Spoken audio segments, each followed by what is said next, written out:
सबसे पहले मैं जब मेडिटेशन की क्लास में था, आप में से हो सकता है कई लोग रहे हों, कई लोगों को ये जानकारी ना हो, तो मैंने कल आपको एक चीज़ बताई थी। सबसे पहले बार बार ये शब्द इस्तेमाल करना बंद करो कि मुझे बहुत प्रॉब्लम हो रही है, मुझे बहुत दिक्कतें आ रही हैं।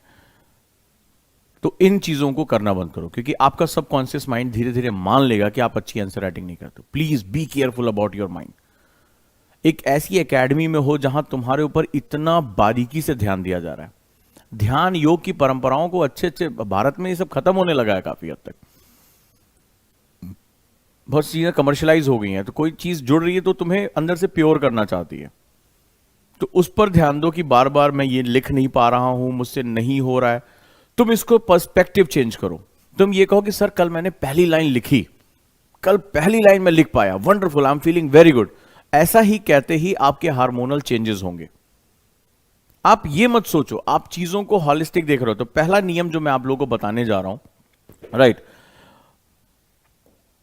अब जैसे एक ने लिखा कि कल मैंने पहली बार राइटिंग की थी, बहुत ज्यादा मिस्टेक हुई। तो तुम जब पहली बार साइकिल चलाए थे तो तुमने क्या फर्राटे से साइकिल चलाई थी? It's a skill, it takes lot of time. क्यों मैं बार बार कहता हूं कि जो लोग आंसर राइटिंग कर रहे हैं वो बहुत ध्यान से करें। ये किसी भी कोर्स से बहुत ज्यादा कठिन है, सबसे कठिन काम है ये। तो आंसर राइटिंग एक ऐसी स्किल है, एक ऐसा आर्ट है जिसको सीखने में आपको बहुत समय लगेगा। आप ये सोच रहे हैं कि महीने 2 महीने में आप आंसर राइटिंग के एक्सपर्ट हो जाएंगे, तो दिमाग से निकाल दीजिए सर।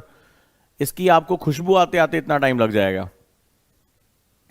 तो दूसरा जो एक चीज आप जो है वो ध्यान रखिए, वो ये ध्यान रखिए कि किसी भी चीज को बहुत ज्यादा निगेटिव शब्दों का इस्तेमाल ना किए। मैं लिख नहीं पा रहा हूं, मुझसे गलतियां हो रही हैं। आप ये कोशिश करिए कि आपने इससे पहले कभी नहीं लिखा। अगर आप इस क्लास में आने के बाद you started writing, that's wonderful thing. Yes sir, मैंने पहली लाइन लिखी। जिसने पहली लाइन लिख ली वो आखिरी लाइन भी लिख लेगा। दिक्कत यह थी कि अब तक तुमने पहली लाइन भी नहीं लिखी थी। सो तुम अपनी अपॉर्चुनिटी को अचानक से तुम अपने उसको डिफीट क्यों बना रहे हो? तो जितने भी बच्चे बहुत ज्यादा प्रॉब्लम्स के बारे में बात करते हैं, अपनी चीजों को बहुत कमतर करके देखते हैं, यकीन मानिए एग्जाम आते आते उनका डर इतना बड़ा हो जाएगा कि आप चाहे अपना फोन नंबर और अपनी सारी आईडी मुझे दे सकते हैं। मैं आपको बताऊंगा कि सिलेक्शन आपके लिए बहुत मुश्किल काम होगा, बहुत मुश्किल काम होगा। और आपको कोई और नहीं हराएगा, आप अपने अंदर से हारोगे सब कुछ होने के बावजूद, राइट। तो जो चीज आप अभी शुरुआत कर रहे हैं, शुरुआत का मजा लीजिए। पहले आप ये देखिए कि आपने कुछ सोचना शुरू किया। इससे पहले किसी एकेडमी में थे, इतने टीचर मेरे से पहले आपकी जिंदगी में आए होंगे, क्यों तुम्हें आंसर राइटिंग नहीं सीखा? आंसर राइटिंग को इस उम्र में सीखने की चीज है। ये तो जब आप छोटे थे तब हमें सिखाया जाता था कैसे अच्छा राइटिंग लिखें, कैसे तेज लिखें। हमें तो ये हमें 6th 7th 8th क्लास में हमें बता दिया गया था। तो तुम किस स्कूलिंग से होकर आए हो? जरा कुछ देर सोचो और इसके बारे में बात करो। तुम किस तरह की स्कूलिंग करके आए हो? ग्रेजुएशन में कोई ये बताता है कि तुम्हें कैसे आंसर राइटिंग लिखना है, कैसे तेज लिखना है, कैसे सुंदर लिखना है? अरे ये सब छोटे बच्चों की क्लास में होता है यार।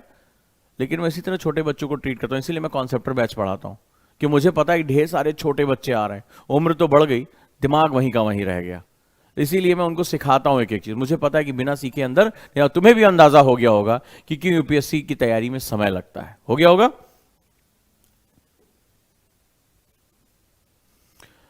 तो जो कुछ चीजें मैं आपसे बताने जा रहा हूं, मैं कुछ नियम बताने जा रहा हूं मेरी क्लास में, ठीक है, इन माई क्लास कुछ नियम आगे चलेंगे। जब तक तुम मेरे साथ हो, जब तक तुम मेरे साथ हो, और नियम है किसी का आंसर मुझे इस फॉर्मेट में दीजिए। आज के बाद मेरी क्लास में जब तक हो तब तक अगर किसी ने पैराग्राफ राइटिंग की, कि प्रसंग व्याख्या उपसंहार, अगर किसी ने पैराग्राफ राइटिंग की कितनी भी सुंदर, मेरे लिए वो 0 है। आज से तुम्हारा पैराग्राफ राइटिंग बंद है, strictly prohibited in my class, right. जो करना होगा वो मैं बताऊंगा तुम्हें क्या करना है, मेरे हिसाब से सीखना है। अगर तुम्हारा ग्लास पहले से भरा हुआ है, सो आई कांट हेल्प। जो भी मैं तुम्हें ज्ञान दूंगा बाहर छलकेगा। तो तुम्हें पहला नियम क्या करना पड़ेगा? इसको खाली करना पड़ेगा। तो जब खाली करोगे, तभी जितना खाली करोगे उतना मैं नई चीज उसमें भर पाऊंगा। सो पहली चीज, ठीक है, पहली चीज, आज के बाद मेरी क्लास में स्ट्रक्चर राइटिंग बिल्कुल बंद है, प्रोहिबिटेड है, जब तक कि मैं अलाउ ना करूं। और जिस वे में मैं अलाउ करूंगा सिर्फ उतना ही चलना है। अगर कर सकते हो तो स्वागत है इस क्लास में, otherwise you can leave this class immediately. देख, नंबर 1, जिस हिसाब से मैं तुमसे कहता जाऊंगा उस हिसाब से तुम्हें करते जाना है, ठीक है। अगर सीखना है तो, अगर तुम्हें आर्ट ऑफ आंसर राइटिंग का मास्टर बनना है तो यही तरीका चलेगा। चलिए, अब सबसे पहले मैं तुम्हें कुछ बता दूं कि क्यों मैंने तुम्हें स्ट्रक्चर राइटिंग बंद कराई है और रीजन क्या है। ये समझना भी तो तुम्हारे पास लॉजिक भी तो होना चाहिए कि आखिर ये स्ट्रक्चर राइटिंग तुम्हें कैसे जो है नुकसान करेगा। तो आर्ट ऑफ आंसर राइटिंग की अगर मैं बात करूं, छोटा सा, कई बार मैं पिछली क्लास के बच्चों को भी सिखाया था, जो मैं बताता जा रहा हूं उसको लिखते जाओ और बड़ी उसकी गंभीरता समझना। ये पूरा साइकोलॉजिकल क्लास है, तुम्हें बहुत हेल्प करने जा रहा है। सबसे पहले अगर हम आर्ट ऑफ आंसर राइटिंग की बात करें, यानी कि उत्तर लेखन कला, लिखो उत्तर लेखन कला। अब आर्ट का मतलब ही हो गया कि ये बहुत ही डेप्थ की चीज है, बहुत ही डेप्थ की चीज है। तो जो आर्ट ऑफ आंसर राइटिंग होती है वो 3 चीजों की आपसे रिक्वायरमेंट करेगी। 3 चीजों के बारे में लिख लें, बहुत ही महत्वपूर्ण है। पहला, स्किल। आर्ट जो होती है स्किल है, और स्किल का मतलब होता है दक्षता। किसी काम को इतनी बार करना कि हमें उसकी जो ऑप्टिमम वर्किंग मैथोलॉजी है, यानी कि उसको बेस्ट तरीके से करने का जो मेथड है वो हमें पता चल जाए, इसको क्या बोलते हैं? स्किल बोलते हैं। यानी किसी काम को, जैसे कोई बच्चा पहली बार साइकिल चलाने जाता है तो गिर पड़ता है, नहीं गद्दी पे बैठ पाता, हैंडल नहीं संभाल पाता, धीरे धीरे बार बार प्रैक्टिस करते करते गिरने के डर से बाहर निकलते निकलते निकलते निकलते एक दिन ऐसा भी होता है कि वो एकदम गाड़ी एकदम लहराते हुए गाड़ी वो चलाता है, साइकिल हाथ छोड़ के चला लेता है। कई लोग मोटरसाइकिल जो है वो बहुत बड़े बड़े करतब दिखाते हैं, but that is lot of skill, practice की जरूरत होती है। आप एक वीडियो देख लें कि भैया ऐसे जो है मोटर बाइक अच्छे से चलाते हैं, रेस करते हैं, आप वो वीडियो देखकर कभी भी आप मोटरसाइकिल चलाना नहीं सीख सकते, उस तरह स्किल्ड नहीं हो सकते। ब्रेक मारा, पिछला पहिया ऊपर हो गया, हालांकि ये सब करना नहीं चाहिए, लेकिन वो स्किल है जो लोग उसके लिए ट्रेंड होते हैं। गाड़ी ऊपर उड़ा दी, ये कर दिया, आप नहीं कर सकते। और आप सोचे कि 10 वीडियो देख लूंगा सीख जाऊंगा, नहीं, जब तक आप खुद करेंगे नहीं तब तक आप सीखेंगे नहीं। इसका मतलब है आंसर राइटिंग सुनकर जो है वो करने वाली चीज नहीं, इसके लिए आपको उसमें इन्वॉल्व होना पड़ेगा। दूसरा, practice. It need lot of practice, यानी आपको अपने टाइम टेबल में डेली अभ्यास करना पड़ेगा। आप सोचें कि वीकेंड में या पूरा कोर्स हो जाने के बाद मैं आंसर राइटिंग करूंगा, वही वो बच्चे होते हैं जो 4-5 साल एग्जाम देते हैं, ठीक है, ये वही बच्चे होते हैं, ठीक है। तो आपको तो इतना समय देना नहीं है, आपको जल्दी जल्दी फर्स्ट या सेकंड अटेम्प्ट में यूपीएससी क्वालिफाई करके यहां से जाना है, लबासना पहुंचना है। मेरे ख्याल से सब लोग ऐसे वाले हैं, हाँ ना, मुझे बताते जाएं कि सब लोग यहां ऐसे हैं जो यूपीएससी में कुछ बहुत अच्छा करना चाहते हैं, ठीक है, 1 या 2 साल में पहुंच के देश की सेवा करना चाहते हैं। वो मुखर्जी नगर, राजेंद्र नगर में बैठ के 5 साल वहां पर जो है वो हर मोहल्ला नहीं देखना चाहते हैं, क्लियर है।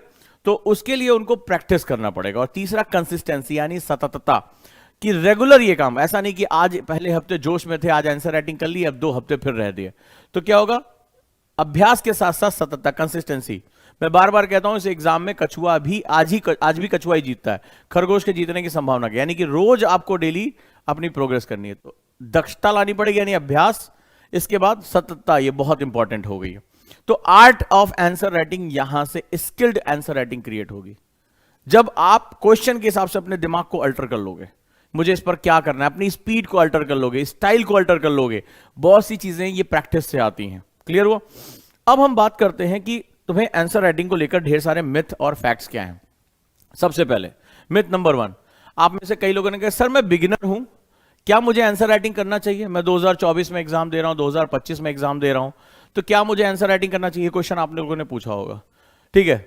तो जैसा कि मैंने पहले भी कहा था, मेंस का जो मार्क्स होता है 1750 मार्क्स, पूरा आपकी जो कुंडली होती है इसी पे बनती है, ठीक है।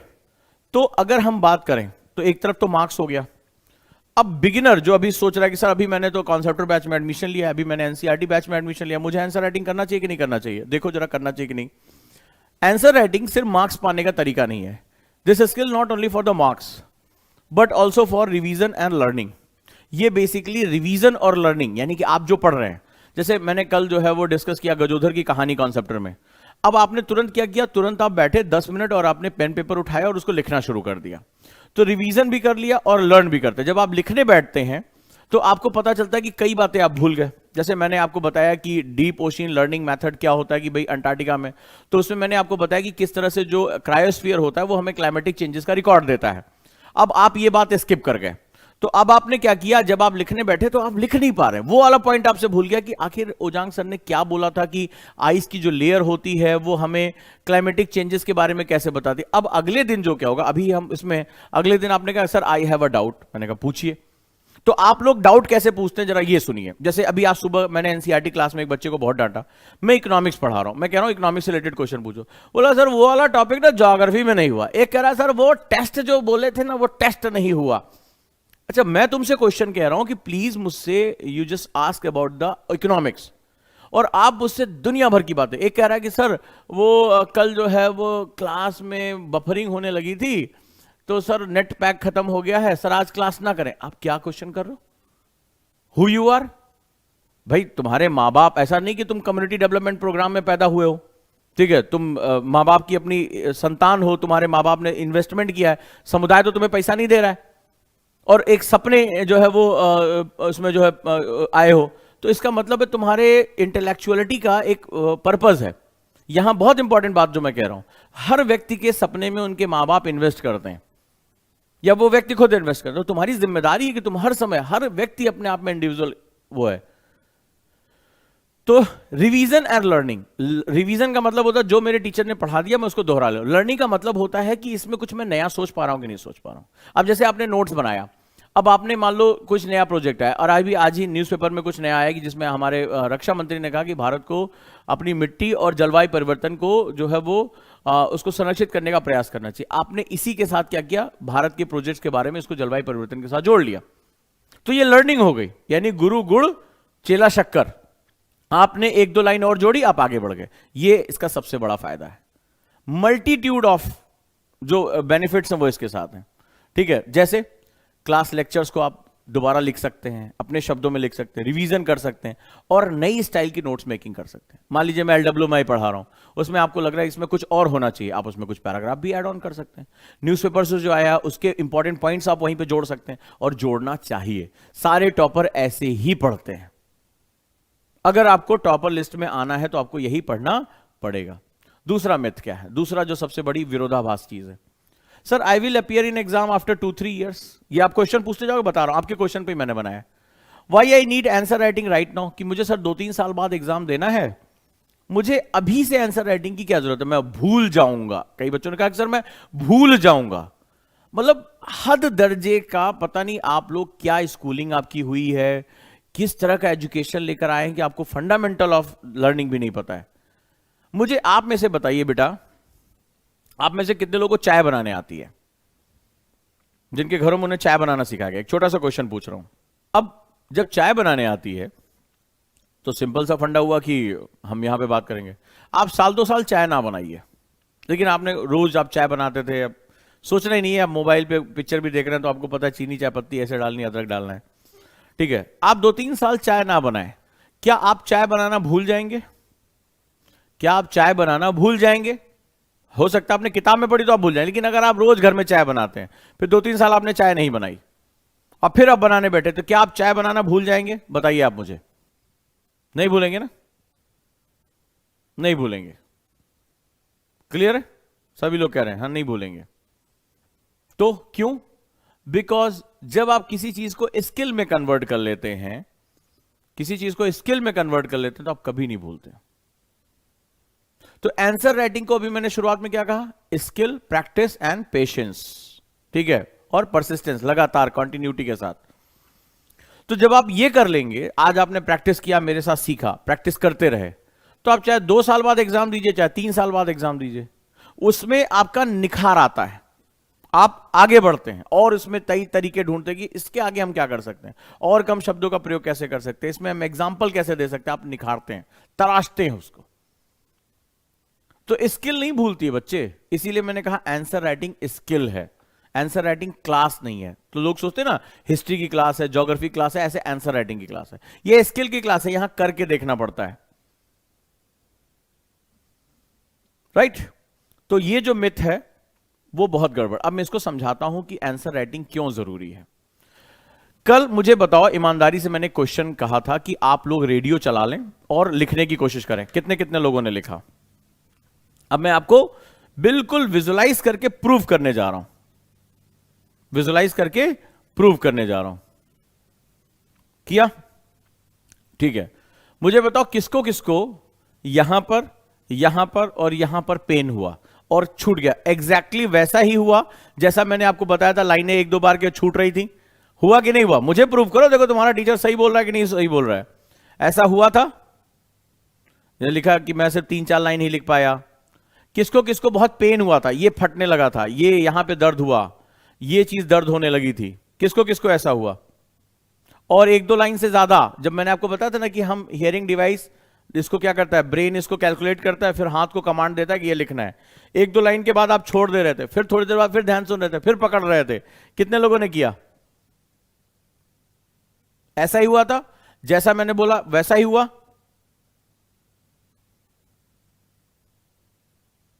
कई लोगों ने लिखा 2 लाइन भी नहीं लिख पाए। सब के सब एक्चुअली आप जो कर रहे हैं, मैं एनएलपी एक्सपर्ट होने के नाते आपका जो माइंड और बॉडी बिहेवियर है वो मुझे पहले से पता रहता है कि ऐसे ही काम करेगा। दिक्कत यह है कि इंडियन एजुकेशन सिस्टम में इन चीजों को इंक्लूड नहीं किया जाता। वहां पे यह रहता है कि भैया ये रहा सिलेबस, इतना रट लो, रट के पास हो जाओ। तो ठीक है, छोटे छोटे एग्जामों में ये काम कर जाता है, कोई इसमें डाउट नहीं है। But when you go for the UPSC, वहां पर थोड़ा सा ये काम नहीं करे, क्योंकि वो खुद कह रहा है कि मैं फैक्ट नहीं तुमसे पूछ, रट के करोगे क्या, मैं तो तुम्हारे सामने सिचुएशन रखूंगा, राइट? तो मेरी बात कल की सत्य हुई, अब जो बता रहा हूं उसको भी ध्यान दो। ऐसा क्यों हुआ कि तुम लिख नहीं पा रहे थे कल तेजी से? तुम्हारे हाथों में दर्द हो रहा था, तुम जो सुन रहे थे वो डिलीवर नहीं कर पा रहे थे। उसका कारण बताता हूं तुम्हें।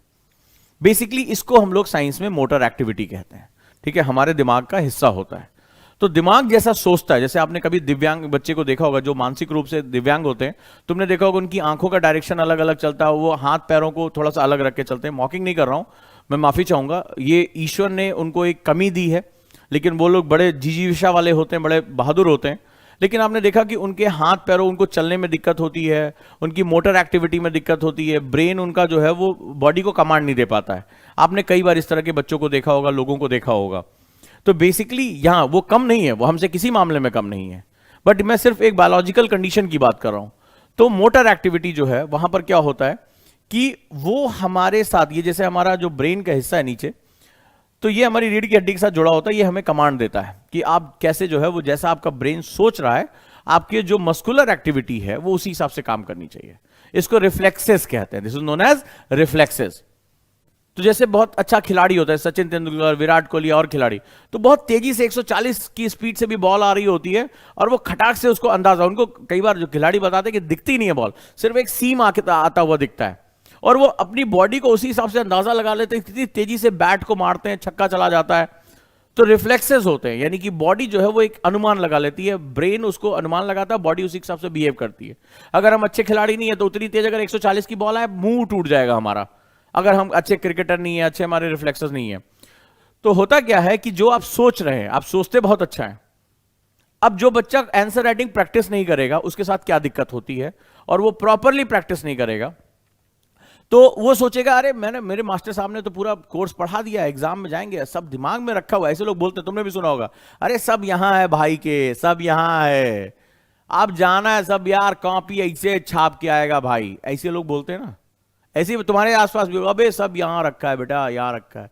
लेकिन उसको नहीं पता होता है कि मोटर एक्टिविटी यहां जो रखा है, और हाथ जो है वो, उसको एग्जाम में ये रहस्य पता चलता है कि वो लिखने की कोशिश कर रहा है लेकिन वो लिख नहीं पा रहा है। This is known as motor activity. तो इसकी प्रैक्टिस बहुत जरूरी है कि जो दिमाग सोच रहा है, तुम्हारे बॉडी के रिफ्लेक्सेस उसको कमांड के साथ लेकर आए, कमांड के साथ लेकर आए। तो क्या करना होता है, तो यानी ब्रेन जो होता है वो क्या करता है, वो कमांड टू हैंड, यानी हाथों को कमांड। और सिर्फ हाथ नहीं होते हैं, तुम जरा कभी भी देखना, जब तुम तेजी से लिखते हो तो तुम अपनी बॉडी पोस्चर को रिकॉर्ड करके देखना। तुम डेस्क पे ऐसे हाथ रखते हो, जितना इधर प्रेशर दे रहे हो, जितना तेजी से लिख रहे होते, हाथ से तुम सपोर्ट ले रहे होते। तुम अपने पैरों को देखना, तुम्हारी एड़ियां नहीं लगी होती हैं, तुम्हारी एड़ियां ऊपर की तरफ उठी होती हैं। तुम पंजे रखते हो, कभी भी देखना पूरी बॉडी अलाइन होती है। आप आगे की तरफ झुके होते हो, आपकी भौहें एकदम तनी होती हैं, और आप देखिए आप इस तरह से लिखते हो या इस तरह से अपना टेक लगाते हो, बैलेंस लेते हो, ताकि अगर ये हाथ फ्री हो रहा है तो मेरी बॉडी को इस पे बैलेंस मिले। आपने देखा होगा आपके पंजे केवल टिके होते, एड़ी नहीं लगी होती। कभी भी नोटिस करके देखना, एक एक चीज बताता चलूंगा तुम्हें। और पूरी बॉडी अलाइन होती है, दोनों पैर इस तरह से नहीं होते, एक पैर पीछे की तरफ होगा, एक पैर आगे की तरफ होगा। ऐसा लगता है कि बस आप दौड़ने जा रहे हो। कभी भी अपना वीडियो रिकॉर्डिंग करा के देख लेना, अगर मेरी बात गलत हो तो क्लास छोड़ देना, राइट? और मुंह देखना अपना, मुंह भी उसी हिसाब से, जैसे स्पीड बढ़ता जाता है, दांत ऐसे पीसोगे, मुंह इस तरह से बनाओ। कभी बाद में कभी रिकॉर्डिंग करके देखना, बड़ा फनी सा लगता है, लेकिन उस समय तुम्हारी सिचुएशन अलाइनमेंट की होती है कि तुम जितना एक्सेसिव प्रेशर लेते जा रहे हो उस तरह से अपना अलाइनमेंट भी करते जा रहे हो। ये सारा कमांड ब्रेन करता है, तुम इसको हल्के में ले रहे हो। तो तुम अपने घर में, अब क्या दिक्कत होती है एग्जामिनेशन में लिखने, और जो बच्चे क्लास में प्रैक्टिस अपने घर में प्रैक्टिस नहीं करते रियल टाइम में, उनके साथ दिक्कत। जैसे आप घर में आराम से बैठे हैं, गाने चल रहे हैं थोड़े थोड़े, भड़का इधर नुसरत फतेह अली साहब कुछ गा रहे हैं, और आपने हल्के हल्के सुरूर में लिखना शुरू किया, ठीक है, बढ़िया से एकदम आराम आराम से। तो आपकी बॉडी क्या होती है, बिल्कुल रिलैक्स होती है, तकिया वकिया लगा लिया है, आराम से टेबल लैंप हल्का हल्का जल रहा है, चाय का धुआं या जो भी जिस प्रकार का द्रव्य आप लेते हो, अब वो आराम आराम से जो है आप लिख रहे हैं। और एग्जामिनेशन में आपकी पूरी बॉडी क्या होती है, वॉर जोन में होती है, पंजे एकदम तने होते हैं, कुछ लोग के पैर हिलते रहते हैं, हाथों से टेक लगा हुआ है, एक लिखा जा रहा है, मुंह ऐसे टेढ़ा हुआ है, बार बार इसे ऊपर की तरफ देख रहा है, इसे ऊपर की तरफ देख के लिख रहे हैं। तो ये भी रिफ्लेक्सेस होते हैं हमारे। ऑल हैव अ सिम्टम्स, एक जो सेगमेंट्स होते हैं। तो क्या होता है, जब रिकॉग्नाइज पैटर्न क्रिएट किया जाता है, पूरी बॉडी अलाइन होती है हमारी उस समय। आप इसको बहुत हल्के में लीजिएगा, राइट। तो अब जो मैं आपसे बात करने जा रहा हूं कि इसको हल्के में नहीं लेना है और आपको बहुत फोकस करके रखना है। Recognize pattern, number 1 handwriting, ठीक है, number 2 speed, number 3 accuracy, number 4 think and write. Answer writing में इतनी चीजें एक साथ होती हैं, एक साथ पैरेलल प्रोसेसिंग होती है, और हमारा दिमाग पैरेलल प्रोसेसिंग बहुत कम करता है। हम जो है वो सीक्वेंशियल प्रोसेसिंग करते हैं, एक के बाद एक कमांड फॉलो करता है, और हमें ये सारा काम करना है। हमें अपनी हैंड राइटिंग को भी मेंटेन करके, मतलब दिमाग जैसे सोच रहा है वैसे लिखे, फिर सही लिखे। अगर आपने कल जल्दी जल्दी लिखना शुरू किया होगा, कितने लोगों ने कल जल्दी जल्दी जो है वो लिखना शुरू किया, और जब लिखने के बाद किसने किसने अपनी राइटिंग पढ़ी, पहले ईमानदारी से बताओ, और पढ़ने के बाद कितने लोग अपनी ही राइटिंग समझ पाए कि वो लिखा क्या है। मुझे अंदाजे से बताना, कल कितने लोगों ने जल्दी जल्दी लिखने की कोशिश की, मेरे कहने प्रैक्टिस की, और लिखने के बाद उसको पढ़ने की भी कोशिश की। कि तुमने देखा होगा वर्तनी गलत हुई होगी, आती हुई वर्तनी गलत हुई, स्पेलिंग मिस्टेक की होगी, सिग्नेचर टाइम पे लिखा होगा, कुछ लोग खुद ही नहीं समझ पाओगे ये अक्षर मेरे लिखा गया, रा है, सा है, हा है, कुछ भी नहीं पता चल रहा होगा। ऐसा हुआ था? हाँ, जैसे लिखा डॉक्टर की राइटिंग जो है वो बन गई थी। तो डॉक्टर में एक बार क्या हुआ, एक आदमी जो है वो मेडिकल स्टोर पे पर्चा लेकर गया, तो डॉक्टर ऐसे धाए धाए धाए लिख दिया था इसे।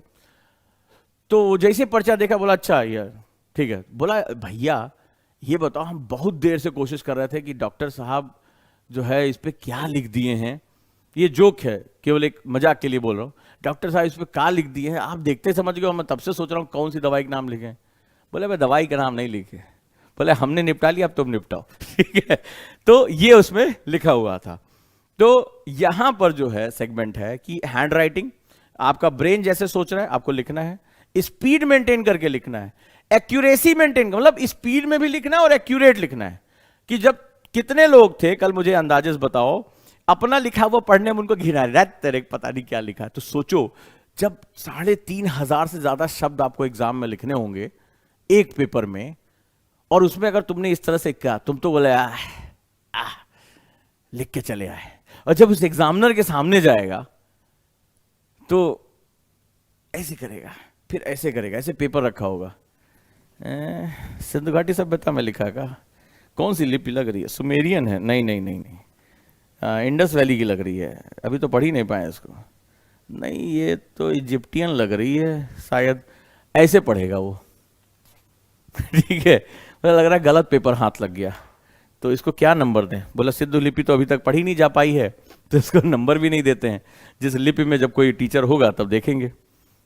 राइट, तो ऐसे ही होता है। इसके बाद जो चौथी बड़ी मुसीबत है, उस पर हम सबसे पहले काम करेंगे, थिंक एंड राइट। सोचते जाओ, लिखते जाओ, सोचते जाओ। अब सोचना भी ऐसा नहीं है, तुमसे ये नहीं पूछ रहे कि आपका नाम क्या है श्रीमान, ये पूछ ही नहीं रहे। बुद्ध के बारे में विस्तृत वर्णन करेगी, तुम्हारे यूनिवर्सिटी में पूछा था, कॉलेज में पूछा था। यहां तो इतना कॉम्प्लेक्स इश्यू पूछ रहे हैं, कह रहे हैं कि रशिया यूक्रेन वॉर का भारत पर क्या प्रभाव पड़ने जा रहा है, ये इसके बारे में बात कर रहे हैं। अब मामला खराब हो गया। काजल ने बताया कि मैंने लिख के रखा था, सिस्टर बोली कौन लिखा है इतना खराब, मैं बोली पता नहीं कौन लिख के गया, एलियन आते हैं इस तरह से लिखने के लिए, कोड वर्ड में लिख कर गए हैं, ठीक है, दूसरे ब्रह्मांड के बारे में। तो समझ गए। तो इस तरह से बहुत मुश्किलों के साथ ये स्किल आती है। ये तुम्हारे फाउंडेशन के सिलेबस से ज्यादा टाइम लेने वाली चीज है, तो इसीलिए इसकी गंभीरता को भी समझो। तीसरा मिथ, तीसरा जो सबसे बड़ी मिथ है जिसके लिए बच्चा आंसर राइटिंग करता ही नहीं है, आई एम बिगिनर, मैं बिगिनर हूं, I don't have enough information, हमारे पास ज्यादा नॉलेजेबल नहीं है, so how can I start answer writing. बहुत लोगों ने यही क्वेश्चन पूछा होगा, सर अभी तो मैं नया हूं, इंफॉर्मेशन में नहीं, अभी आज ज्योग्राफिया पूरा नहीं कराए हैं, हिस्टोरिया पूरा नहीं हुआ है, इकोनॉमिक कवा पता नहीं कब होगा, तो सर बताइए हम हाउ टू आई राइट, ठीक है, तो हम आंसरवा कैसे लिखें, ये बोले होंगे। अच्छा, यहां पर एक बात ध्यान रखिए कि भैया एक काम करो, तुम्हारी समस्या का भी समाधान है। मैं एनएलपी ट्रेनर हूं, तो मैं सबसे पहले एक काम करता हूं, नॉलेज से पहले राइटिंग। मेरा अभी पर्पस क्या है, तुम्हारी मोटर एक्टिविटी को एस्टैब्लिश करना, तुम्हारी एक्यूरेसी को बढ़ाना, स्पीड को बढ़ाना, थिंकिंग मैथोलॉजी को बढ़ाना। तो एक ही शर्त है, या तो तुम दूसरे गोला से आए हो, ठीक है, पहली बार आप किसी का हथवा पकड़ने के लिए घूम रहे हो कि किसी का हथवा पकड़े तब हम जाने क्या होता। दूसरा, अगर तुम 12th भी पास हो तो तुम्हारे पास बहुत सी चीजों की बेसिक इंफॉर्मेशन है, ठीक है, बहुत सी चीजों की बेसिक इंफॉर्मेशन है। तो तुम अपने बारे में जानते हो, अपने समाज के बारे में जानते हो, देश के बारे में थोड़ा बहुत जानते हो, जहां रहते हो वहां का एटमॉस्फेयर जानते हो, स्कूल, दोस्त, फलाना डिकाना, कई चीजों तो मुझसे भी ज्यादा जानते हो, कई चीजों मुझसे ज्यादा जानते हो। कौन सा नया गेम आया है, बहुत से लोगों को ये पता हो कौन सी जो है वाइन आई है, तो मेरे को तो पता ही नहीं होता कि ये सब चीज, भाई मेरा उधर नॉलेज ही नहीं है। तो नई नई चीजों के बारे में उनको पता है। अभी हुक्का बार में कौन सा नया फ्लेवर आया है, एक यूथ मुझे जानकारी दे रहा था, ठीक है, तो ये सब उनकी नॉलेज मेरे से बहुत ज्यादा है। तो वहां पर क्या होता है, तो आंसर राइटिंग में एक काम करो, आंसर हटा दो, खाली राइटिंग रख लो, ठीक है, घबराओ नहीं, सिर्फ राइटिंग कर लो, ओनली राइटिंग। यानी कि जैसे ये पेज है, पेन है, मेरा आज का दिन कैसा रहा, आज मैंने क्या सीखा, मैं अपने आप को मोटिवेट कैसे कर सकता हूं, मेरे आसपास का माहौल कैसा। मैं तो बच्चों से ये तक कहा, कुछ मत करो, अपने माता पिता को एक दिन लेटर लिख दो। आजकल तो चैट का जमाना है, लेकिन मेरे कहने, मेरे बच्चों ने ऐसा मुझे रिप्लाई किया, पिछली क्लास में सिखाया था कि बच्चों ने कहा सर मतलब आंखों में आंसू आ गए पिताजी के। तो माता पिता हमारे लिए बहुत कुछ करते हैं, लेकिन आज की डेट में हमारे पास कम्युनिकेशन के इतने डिवाइसेस हो गए कि हमारी कम्युनिकेशन बंद हो गई है। हम पूरी दुनिया से कम्युनिकेशन करने के चक्कर में अपनों से कम्युनिकेशन करना भूल गए। हम डाइनिंग टेबल पे बैठते हैं फोन लेकर, पति अलग है, पत्नी अलग है, माता पिता अलग है, हम पूरी दुनिया से चैट कर रहे होते, हर बात की पिंग पर जवाब दे रहे होते, लेकिन अपने माता पिता कहां हैं हमें इसके बारे में नहीं पता होता। फैमिलीज टूटती चली जा रही हैं। तो एक काम करो, सिंपल, अपने माता पिता के प्रति एक कृतज्ञता, मेरे कहने पे एक लेटर आज लिख दो, लिख दो बस, जो तुम्हें उनके प्रति लग रहा है, महसूस हो रहा है, किसी गलती के लिए माफी मांगनी, आज तुम लेटर लिखकर उनको पहुंचा दो, बस पहुंचा दो। अगली क्लास में इतना मजा आएगा कि क्या बताऊं, और जो अनुभव होगा मुझे बताओ। सिर्फ राइटिंग करो। सवाल यह है कि अपनी भावनाओं को इकट्ठा, सबसे कठिन काम दे रहा हूं आज अपने पिता के, माता से तो फिर भी हम बहुत क्लोज होते हैं, बात कर लेते हैं, पिता से हमेशा एक दूरी बनी रहती है। आज अपने पिता को एक लेटर लिख दो, फादर्स डे भी बीता है, तो सिर्फ पोस्ट नहीं करना है, आज एक लेटर लिख दो, मेरे कहने पे लिख दो, सिर्फ 2 पेज, ये आगे पीछे एक पेज ऐसे लिख दो, बस मेरे कहने पे, समझो कि ओजांग सर ने मांगा है। और जो उनके प्रति तुम महसूस कर रहे हो, जो कृतज्ञता महसूस कर रहे हो माता या पिता के प्रति, लिख दो, लिख दो। समय नहीं देने की बात हो रही है, एक पेपर, बस मैं कह रहा हूं पेपर पे लिख दो जो तुम बोलते हो। मान लो तुम बहुत अच्छे पुत्र या पुत्री हो, बहुत अच्छी बात है, मैं सिर्फ कह रहा हूं कि बस उनके प्रति एक लेटर लिख दो। तुम उन्हें जीवन का वो एसेट दे दोगे कि वो जीवन भर, बुढ़ापा जैसे से उम्र बीतेगी, यही चीजें उनकी एसेट है, बस आज मेरे कहने के लिए दे दो, राइट। जैसे जीनत ने लिखा, मेरे पापा मम्मी पढ़ नहीं सकते, तुम लिख दो, किसी और से पढ़वा लेना, किसी और को दे देना कि पढ़कर सुना दे, तुम मत वहां होना। बात हो रही है, मैं तुम्हें बताना चाहता हूं कि इंसान को अपनी फीलिंग्स को एक्सप्रेस करना one of the most difficult task. आज एनएलपी के चैलेंज कर रहा हूं। आप डिवोर्स के आंकड़े उठा के देख लीजिए सर, डिवोर्स के आंकड़े, मैं आपको बता रहा हूं, यूएस स्टेट की बात कर रहा हूं मैं, आप वहां सबसे ज्यादा डिवोर्स वहां होते हैं, आप आंकड़े उठा के देख लीजिए। द बिगेस्ट रीजन जो काउंसलर ने इनपुट दिया है सर्वे के अंदर, वो सिर्फ इसलिए कि पति और पत्नी आपस में बात नहीं करते, इस वजह से तलाक होता है, कोई और रीजन ही नहीं है। Communication is one of the most important challenge in the human life, इसी से हमारा इवोल्यूशन हुआ है, और यही हमें धंसा के खत्म भी कर दे रहा है। क्यों टेंशन ले रहे हो? Most of the divorce cases में या तो कम्युनिकेशन नहीं हुआ या गलत कम्युनिकेशन हुआ, इसकी वजह से डिवोर्स के केसेस होते हैं। आप जाकर इसको चेक कर लें। और आज मेरे कहने पे, ऐसे इसको हल्के मत लीजिए, आप आज लिखने बैठिए, अपने भाई बहन के लिए लिखिए जिसके प्रति आप कृतज्ञ हो, जिसको लगता है वो आपके जीवन में उसने चेंज लेकर आया। सर ये 2 पेज, आपको ऐसा लगेगा जिंदगी के सबसे कठिन 2 पेज हैं, यही मैंने आपको सबसे कठिन होमवर्क दिया है। पूरे जीवन के इमोशन को 2 पेज पे लिखना बहुत बड़ा चैलेंज। जब आप आएंगे ना, तो ऐसे अचानक से ऐसे लगेगा आपने एक पेंडोरा बॉक्स, भानुमति का पिटारा खोल दिया है। आपका पेन ऐसे हाथ में रखा होगा और आपको समझ में आएगा लिखूं क्या, लिखूं क्या। नाम बदल दीजिए अगर आपको ये प्रॉब्लम नहीं आती है तो। आप बोलेंगे क्या लिखूं, यही आपके दिमाग में आएगा और यही आगे तक चलता रहेगा। इसीलिए आपको सिखा रहा हूं, ये सबसे बड़ी स्किल है और इसको सीखिए। मिथ 4, मैं सर एक बिगिनर हूं, I am a beginner, how do I right structural writing. कि सर मैं एक बिगिनर हूं, जैसे अभी मैं क्लास की शुरुआत हुई, सर मैं एक पेज नहीं लिख पाया, सर मैं एक लाइन नहीं लिख पाई, सर मेरे से बहुत गलतियां हुई। ये क्वेश्चन आपने पूछा था, जवाब यहां हाजिर है। राइट, तो बेसिकली जो स्ट्रक्चर राइटिंग होती है, जिसको हम लोग संरचनात्मक लेखन कहते हैं, वो बेसिकली पैराग्राफ राइटिंग होती है। Introduction, body, conclusion. ठीक है, आपको ऐसे बचपन से सिखाया गया होगा पैराग्राफ राइटिंग करनी है आपको। ठीक है, ये पैराग्राफ है, आपको इस तरह लिखना है कि आपका इंट्रोडक्शन हो गया, ये बॉडी हो गया, ये कंक्लूजन हो गया।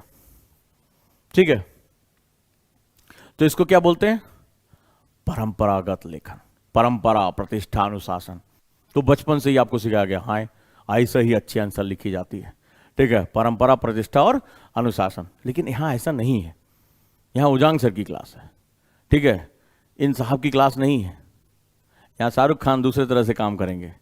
तो परंपरा, प्रतिष्ठा, अनुशासन थोड़ी देर के लिए राइटिंग को उसको छोड़ दो, यानी कि स्ट्रक्चर राइटिंग थोड़ी देर के लिए भूल जाओ। इतने भारी भरकम शब्दों के सामने नहीं हो पाए। यहाँ तो मोहब्बतें, हम आंसर राइटिंग से मोहब्बतें करेंगे।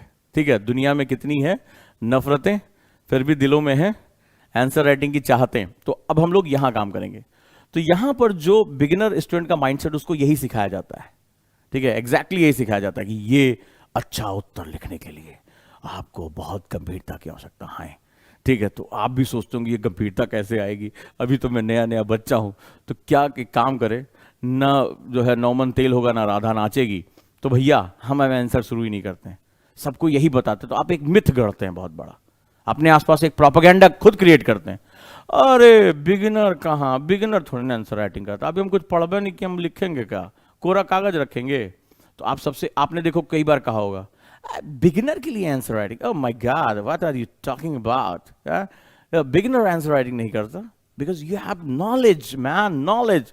ठीक है, तो इन जो है इनकी तरह परंपरा, प्रतिष्ठा, अनुशासन की बात करनी पड़ेगी, डेफ्थ में जाकर लिखना पड़ेगा। लिखते बोले कि सर डेफ्थ में आंसर राइटिंग कैसे करें, मेरे पास बहुत ढेर सारे क्वेश्चन आते हैं। तो मैं यही बोलता हूं कि खोदो गड्ढा, उसमें बैठो, फिर लिखो, तब डेफ्थ में आंसर राइटिंग होगी। ऐसा फील करके लिखो ना, खोलो बढ़िया गड्ढा, डेफ्थ में आंसर राइटिंग होगी। मतलब पहला तुमने आज जिंदगी में कलम उठाया है, आज बिस्मिल्लाह हुआ है तुम्हारा, आज श्री गणेश तुमने किया है, पहली बार तुमने कलम को जब माथे से लगाया है, और पहली बार तुम राइटिंग करने जा रहे हो और तुम्हारे दिमाग में शेक्सपियर की फोटो छपी हुई है, बस अब लिखेंगे, मेरा निबंध इनके बगल में आके खड़ा हो जाएगा। यही तमन्ना के साथ तुम पेन उठाते हो कि मतलब एग्जामिनर जो है जब वो देखेगा तो करण जौहर की तरह जो है वो उसकी पिक्चरों की तरह एकदम ऐसे जो है आंसू पोछेगा और फिर हवाएं चलनी शुरू हो जाएंगी, पत्ते उड़ेंगे मोहब्बतें वाले, और अचानक से वो ऐसे कॉपियों के ऐसे फेंकेगा और दौड़ता हुआ तुम्हारे पास आएगा, किसने लिखा ये महान साहित्य। ठीक है, उसके बाद रियलिटी में जब आओगे तो पहले जूता खोलेगा, फिर पीटना शुरू करेगा कि अबे किसने लिखा ये कूड़ा। तो बस यही चीज वहां पर होती है। आपको इस मिथ से निकलना है। फर्स्ट थिंग, हमें सोचना शुरू करना पड़ेगा। और इतना लोड लेके सोचेगा कौन?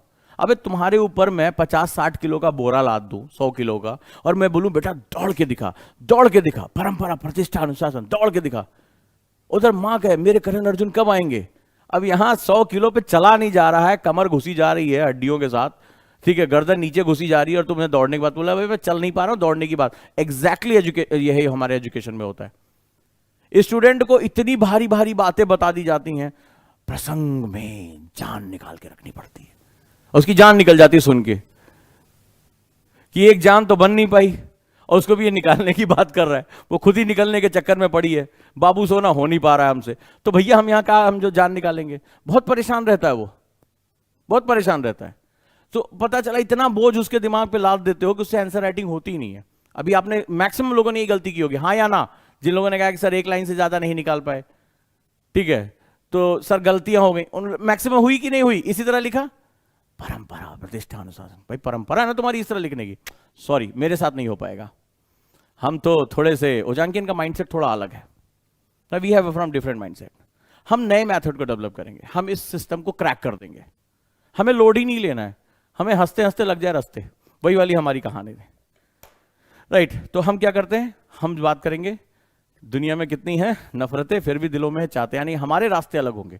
हम सबसे पहले इस स्ट्रक्चर को तोड़ेंगे, ठीक है, और हम सबसे पहले मल्टी डायमेंशनल अप्रोच डेवलप करेंगे। We will develop multi dimensional approach. और कैसे एक किसी भी चीज पर पहले हम थॉट करना सीखेंगे कि इस पर विचार कैसे करना है, फिर इसको इंटरडिसिप्लिनरी लेकर जाएंगे, यानी इसको अंतर विषय कैसे बनाना है, फिर इसको हम स्ट्रक्चरल थॉट में लेकर जाएंगे, फिर इस बार सिक्स थिंकिंग हैट सीखेंगे। पिछली बार मैंने ये नहीं सिखाया था, इस बार सिक्स थिंकिंग हैट सीखेंगे कि 6 तरीके की कैटेगरी में मैं अपनी बात को रख सकता हूं। फिर हम साथ साथ ये भी सीखेंगे कि कौन से वो 20 मेथड होते हैं जिस तरह से एक आंसर, बेस्ट आंसर लिखा जाता है, क्वेश्चन को आइडेंटिफाई कैसे किया जाता है, कैसे टिक किया जाता है, और आंसर राइटिंग से पहले हम राइटिंग करेंगे। तो आज होमवर्क क्या दिया है, आज अपने जो भी इष्ट हो, सिर्फ प्रेमी प्रेमिका को छोड़कर, उसके लिए तो तुम मेरे ख्याल से इस धरती का जो है वो सरफेस कम पड़ जाए इतना लिख सकते हो, उनको छोड़कर अपने माता पिता भाई बहन जिसके प्रति तुम कृतज्ञ हो, जिन्होंने तुम्हारे जीवन में एक बहुत बड़ा योगदान दिया, उनको आज लिख के दो, ठीक है। सिर्फ इसमें प्रेमी प्रेमिका अलाउ नहीं है, ठीक है, बाकी सबके लिए तुम लिख सकते हो। उसमें तुम्हें तो इतना लिखवा दो, तुम खून से लिख दो, थाए थाए निकाल के, लिखता हूं पत्र तुझे स्याही ना समझना, खून है मेरा, तो इस तरह से जो है वहां काम शुरू हो जाएगा। तो अगर पिता को लिख सके, माता को लिख सको, तो आज मुझे लग रहा है कि तुम मुझे बहुत बड़ी गुरु दक्षिणा दे दोगे, ठीक है, ये मुझे चाहिए। और उन तक पहुंच जाए, फिर मुझे बताना कि क्या हुआ उसके बाद, तुम्हारे जीवन में एक बहुत बड़ा सकारात्मक परिवर्तन आएगा उसके बाद। तो राइटिंग करना शुरू करो, एक डायरी लिखना शुरू करो, 2 पेज लिखने की आदत डालो, जब भी कोई भी बात हो, आज दिन कैसा रहा, क्या सीखा मैंने, और जो भी क्लास होती है, जैसे मैंने आज ये क्लास पढ़ाई, क्या तुम इस क्लास के तुरंत बाद इसको एक व्हाइट पेपर लो, और क्या तुम इस क्लास को रिप्लिकेट कर सकते हो, क्या तुम एज इट इज हूबहू इसको रिप्रोड्यूस कर सकते हो, बना सकते हो, इसको दोबारा इसमें जो है लिख सकते हो। अगर ये कर पाते हो तो मोर देन, हर क्लास के बाद 10 मिनट लिया और कुछ ना कुछ लिख डाला, उसके पॉइंट्स लिख डाले, जहां भूल रहे हो वहां पर गए, लर्न किया, उसको इसको रेड मार्क कर लो, ये मेरे को भूला, जो पहली बार भूला वो लास्ट तक भूलता है, ये बड़ी मजेदार बात है। तो हम लोग क्या करेंगे, परंपरा प्रतिष्ठा अनुशासन से बाहर निकलेंगे और अनुशासन लिखने में रखेंगे, स्किल को सीखेंगे, प्रैक्टिस रियली करेंगे, कंसिस्टेंसी बनाकर रखेंगे, और एक अच्छी आंसर राइटिंग हमें तब मिलती है, ठीक है। लेकिन क्या होता है ना कि आज की जो हमारी जनरेशन है वो चीजों को, इमोशंस को बड़े अलग तरीके से ले रही है। हम थोड़ा सा, जो सोशल मीडिया ने हमें एक कल्चरल डिफ्यूजन दिया है, उसकी वजह से हम सही और गलत के बीच का दायरा भूल गए हैं। पर ट्राई करो, मेरे ख्याल से सब लोग ट्राई करो, और कल मुझे क्लास में बताना कि वो लेटर्स जब आपके पेरेंट्स के पास पहुंचा, जो भी आपने लिखा, पहली बात तो वो लिखने में आज को कितनी तकलीफ होगी, आप मुझे बताइएगा कितनी तकलीफ हो, मतलब आपकी हालत खराब हो जाएगी। आज आप लिख के देखिए, बहुत आसान समझ रहे हैं, लिख कर देखिए, फिर बताऊंगा इमोशंस को लिखना कितना मुश्किल काम होता है, और जब वो पहुंच जाएगा तो फिर आप मुझे बताइएगा क्या हुआ।